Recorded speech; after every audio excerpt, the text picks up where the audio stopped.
Hello everyone, hope so you are fine. This is Jaspreet Deol from aware visa immigration. आज इस video में हम बात करेंगे कि स्ट्रॉन्ग एसओपी कैसे बनाई जाती है।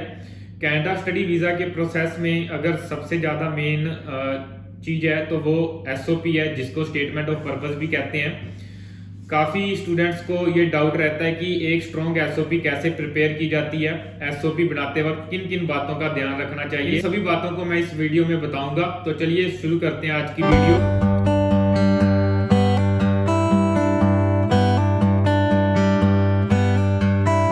में कई अलग अलग पार्ट्स होते हैं। सबसे पहले आपको अपनी पिछली जो भी आपने एजुकेशन किया है उसके बारे में बताना होता है। साथ ही साथ जो भी वर्क एक्सपीरियंस पे आपने जॉब्स की हुई हैं उसको मेंशन करना होता है एंड एलोबरेट करना होता है। इसके बाद आप अपने फैमिली मेंबर्स के बारे में बता सकते हैं। आपके पेरेंट्स की क्या इनकम है, आपकी सीए नेटवर्क की कितनी वैल्यू है, आपके पेरेंट्स का क्या बैंक बैलेंस है, या फिर जो भी फंड्स आप शो कर रहे हो वो उसका अमाउंट कितना है। ये सब आप फाइनेंशियल्स के पैराग्राफ में मेंशन कर सकते हो।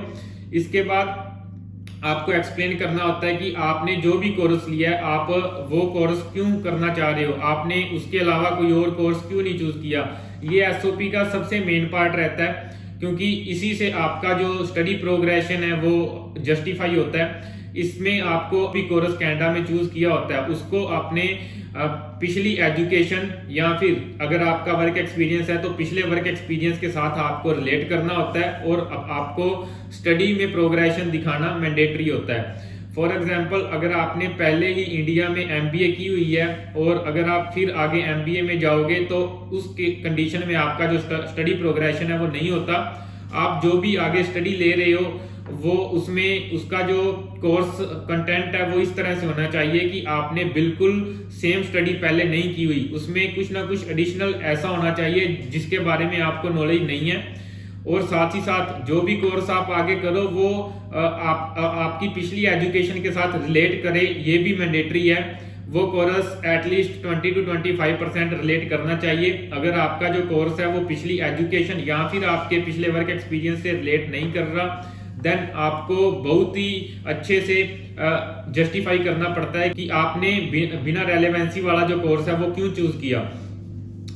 यहाँ पे कई स्टूडेंट्स को ऐसा होता है कि जब भी उन्होंने कोर्स को जस्टिफाई करना होता है तो उनको पहली स्टडी के साथ ही अपने कोर्स को जस्टिफाई करना होता है, लेकिन ऐसा नहीं है। अगर ग्रेजुएशन या मास्टर के बाद आपका 5 साल का, 10 साल का या फिर 1-2 साल का भी गैप है, उस कंडीशन में आपको अपने जो कोर्स है, आपका जो कोर्स है उसको एजुकेशन से रिलेट करने के साथ साथ आपके जो वर्क एक्सपीरियंस है उसके साथ भी रिलेट करना मैंडेटरी होता है। फिर ही आपका जो वीजा है वो ग्रांट होता है। इसके बाद आपको ये भी बताना होता है कि आपने कनाडा ही क्यों चूज किया, जिसमें कि मेनली पैराग्राफ बनता है वाई कनाडा।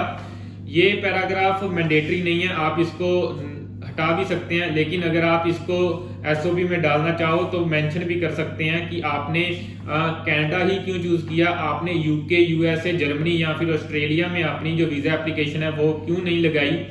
और साथ ही साथ आप ये भी बता सकते हो कि आप इंडिया में फर्दर एजुकेशन क्यों नहीं कर रहे, आपने कनाडा को ही क्यों चूज किया। आपको उन चीजों के बारे में बताना चाहता है।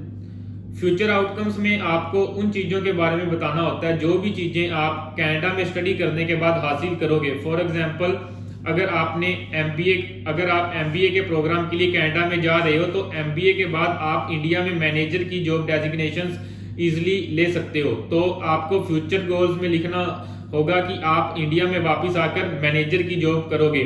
और वहीं अगर आप प्रोजेक्ट मैनेजमेंट का कोर्स ले रहे हो तो आपको प्रोजेक्ट मैनेजर की जो जॉब डेजिग्नेशन है या इससे रिलेटेड जॉब्स हैं वो आप इंडिया में ले सकते हो।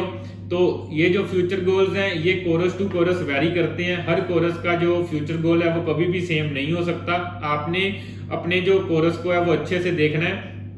आप अपने कॉलेज या यूनिवर्सिटी की वेबसाइट पे जाकर भी फ्यूचर गोल्स चेक कर सकते हो। आप अपने कॉलेज या यूनिवर्सिटी की वेबसाइट पे जाकर भी आपके कोर्स से कोर्स के फ्यूचर प्रोस्पेक्ट्स चेक कर सकते हो। वहां से भी आपको ये अंदाजा हो जाएगा कि आप जो भी कोर्स चूज किया है आपने उसको कंप्लीट करने के बाद आप कौन सी जॉब डेजिग्नेशन के लिए एलिजिबल हो। इसके साथ साथ आपको ये भी बताना होता है कि जो भी जॉब डेजिग्नेशंस पे आप काम करोगे उसका इंडिया में क्या पैकेज रहेगा, एंड क्या आपकी इनकम रहेगी। क्योंकि जो भी स्टूडेंट्स कनाडा में स्टडी के लिए जा रहे हैं या फिर कोई भी स्टूडेंट कहीं पे भी स्टडी करता है तो वो अपने आप को एक करियर में अच्छी जगह, तो वो स्टूडेंट करियर में एक अच्छी सैलरी या अच्छी जॉब या फिर कुछ अच्छा बिजनेस करने के बारे में ही सोचता है जिसमें वो अच्छी इनकम हासिल कर सके। तो आपको फ्यूचर आउटकम में ये जरूर बताना चाहिए कि कनाडा में जो भी आपने कोर्स लिया उसको कंप्लीट करने के बाद आपकी इनकम क्या रहेगी। साथ ही साथ आप अपने फैमिली टाइज को भी फ्यूचर गोल्स में एलोबरेट कर सकते हो कि आपकी फैमिली है वो इंडिया में ही है एंड आप इंडिया में वापस आओगे एंड उनकी जो आप इंडिया में वापस आओगे एंड उनके साथ टाइम स्पेंड करोगे। तो ये जो सारी चीजें हैं ये फ्यूचर गोल्स में मेंशन करनी होती है। कभी भी किसी और की एसओपी को सेम एज यूज मत कीजिए। आपको अपनी एसओपी अपने प्रोफाइल के हिसाब से बनानी होती है। आप अपनी एजुकेशन को देखिए, अपने कोर्स को देखिए, अपने इंस्टीट्यूट को देखिए, उस हिसाब से आप अपनी जो एसओपी है उसको एक कैजुअल एसओपी की तरह प्रिपेयर कीजिए। और स्टूडेंट की आप एसओपी बिल्कुल कॉपी पेस्ट मत कीजिए। इस केस में आपको रिजेक्शन का सामना भी करना पड़ सकता है। इससे एसओपी से रिलेटेड आपका कोई भी डाउट है या फिर कनाडा स्टडी वीजा से रिलेटेड कोई भी डाउट है आप कमेंट सेक्शन में छोड़ सकते हैं। इसी तरह की यूजफुल इंफॉर्मेशन के लिए आप हमारा यूट्यूब का चैनल सब्सक्राइब कर सकते हैं। Thanks a lot.